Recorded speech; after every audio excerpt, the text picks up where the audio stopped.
Hey everyone, welcome back to bageltcg. Today I'm going to be doing a bit of a guide for getting into Flesh and Blood, what you need to pick up, good starter products, how to pick your hero, and some tips on how to improve at the game. Before we get into that, I want to thank all my patrons who support me over on Patreon, get some deck lists directly from me that I regularly update with some sideboard guides as well. I also have merch up on my website now for some tokens. Got some cute tokens made, like this little rune chant here that's got some shine going off of it, as well as a gold and a silver. I'm a Cash and Briar player, so those are the first ones I picked, but go check them out, and I appreciate all of your support. But let's hop right into the video. So looking at History Pack 1, these are Blitz decks that just came out, and let's see if we can get a nice picture of the display here. I think it only shows 2, but there's actually 6 different heroes in these Blitz decks, right? These are decks that aren't for a specific set. They have a different kind of hero for everything. Here's all the different heroes. So we've got Bravo, which is a more controlling hero. Dash, which can be more aggressive. Kano is kind of a combo hero. Dorinthia builds up over time and is a bit more tempo with her weapon. Rhinar is kind of aggro, and then we have Viscerai, who's a bit more aggro as well, but with mixed damage sources, right? We've got 6 different decks all made specifically for kind of newer players to get into the game. These are great to play into each other, and this is kind of one of the products I would recommend starting out with. Blitz is a more beginner-friendly format. There's only 20 life, 40 card decks, and these are great, cheap products to get into the game. And if you're interested in Flesh and Blood and you don't know where to start, I think History Pack is probably the best product to start with. There's also something called Classic Battles, Rhinar versus Dorinthia. This has 2 decks that are made to be played against each other. If you have a specific friend that you really want to play with, and you don't care as much about wanting to find the specific hero out of these that you want, this is a great product to pick up and play these decks. This is a bit more expensive because it actually has some cards worth some good money in here, but it's a really cool and more thematic product. So these are kind of the 2 entry-level products. I think they're both Blitz decks, and this is where I would start if you wanted to just try out the game, right? But let's say you picked up one of these, you tried out the game, you thought, this is pretty cool. I like, how it plays. It's the most interesting card game I've ever played, at least in my opinion, and you want to see what to do next. So there's an event search function under events here on Flesh and Blood's website, fabtcg.com. And armories are kind of your main thing, right? Armory events are your weekly event, your Friday Night Magic kind of event. And based on your area, they will probably be Blitz or Classic Constructed. Blitz is a more beginner-friendly format, like I said. And then Classic Constructed is the more advanced format that they use at big events that you'll want to eventually move into if you want to get more competitive. They might also be doing Sealed or Draft as well, where you don't have to bring any cards. You open packs and make a deck from that, right? So armies are going to be your local events. If you're interested in Blitz at a slightly higher level, they have skirmishes. You can look at Skirmish Season 6 here, and these are either Blitz or Sealed, which are both of the more beginner-friendly formats. Sealed is, you open 6 packs and you make a deck out of that. Blitz is obviously the format that's kind of recommended to beginners because it's faster and a bit easier to keep track of everything. If you like Blitz and you like Sealed or whatever, and you want to move on to Classic Constructed, you want to move on to kind of the main format, right? Classic Constructed is the big format of Flesh and Blood. It's the most popular format, the most played format, the most competitive format. It's definitely what they focus everything around is Classic Constructed, right?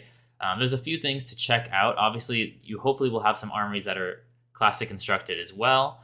But then there's going to be bigger events like ProQuest, Road to Nationals, and then even Battle Hardens and Callings that are bigger events you can go to. I also want to shout out, sorry, I forgot to mention, pre-releases are Sealed and another great way to play for beginners that I would recommend. We've got one coming up here on March 17th, that weekend, I think. But back to the Classic Constructed. Over on my website, it is bageltcg.com. You can click on Pick Your Hero Guide right up here at the top. And I've written up this guide It has a whole explanation right here of the different scales, power level, ease of play, and cost. And then it goes through all of the characters. It's based on classic constructed, unless that hero is blitz only. There's a few heroes here like Emperor and Yoji that are only young heroes, so they can only be played in blitz. But if they can be played in classic constructed, it's based on that. So it's mostly for picking a classic constructed hero, talking about power level, how easy it is to play, how much it costs to build the optimized deck, and then a little description. So I recommend going through here if you're having trouble picking a hero, or if you want to read through and find a few that might match what you're looking for. So this is kind of a good place to go and help find what hero you want. I also have this hero tier list tab, kind of just showing you the relative power level ranking of the heroes right now. The two best heroes, and we've got some four other all 6 heroes at the top here are pretty good. Even B tier can win some events. Flesh and Blood is obviously there's some best heroes, but it's not that big of a power disparity a lot of the time between the tiers. The hero I have in B tier here won a major event, a weekend or two ago. So, this helps pick relative power level, but it's hero mastery is really heavily rewarded in Flesh and Blood. But those are kind of 2 ways to figure out what hero you want to be playing in Classic Constructed. And then after you have picked your hero for Classic Constructed, you've got your deck, and you're going to regular armories. That's definitely one thing I recommend is those regular armories. There is a website called Talishar, talishar.net. This is a good website to go get practice games in.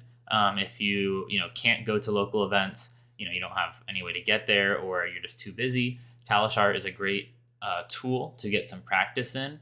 Obviously take stuff in here with a grain of salt. People are kind of trying out wacky things sometimes, or you might be playing against other very inexperienced players that are also trying the game out, because this is like a free way to try the game out. But it is a great tool for online play. But outside of that, going to armories, playing Talishar are great ways to practice. If you need some tips to keep in your mind and practice, I would always try to look at each card in your deck and think about what purpose it's serving. Is it there for resource generation, for its block value, to be played? What matchups is it good for? I do have another video on my channel that talks about value in Flesh and Blood, points of value, and how you're trying to get about 4 points of value from every card, right? You're trying to push the limits where most cards start out at 3 points of value. They're either blocking for 3 or pitching for 3. And your goal is, for the most part, to try to push that to 4 for all of your cards and get more value out of all your cards than your opponent is, right? So that's kind of been a winning strategy. Some of the best decks in the game, Icelander that we saw here, is kind of revolving around that strategy here. Icelander. Oh, I didn't even mention, you can click on the heroes here in the tier list and it'll take you to their page on the official Flesh and Blood website. But yeah, so that's another strategy, is thinking about what the point of your cards is, and how you can get some extra value from them. But I hope those are a few quick ways to help you get into the game. Like I said, just to recap, starting out, I would pick up a History Pack Blitz deck, History Pack 1 Blitz deck, or the Classic Battles Blitz decks. These are both great entry-level products, pretty cheap, especially the History Pack decks, I think are 15 or maybe even less for each deck. So you can pick up 2 of them, start playing with a friend, and they're great. After you think you like the game, and you can start moving into Classic Constructed, there's plenty of resources. I mean, I have my website, but there's plenty of other resources on YouTube and online to help you pick out your hero, learn more about your hero, plenty of guides online on my channel or other channels.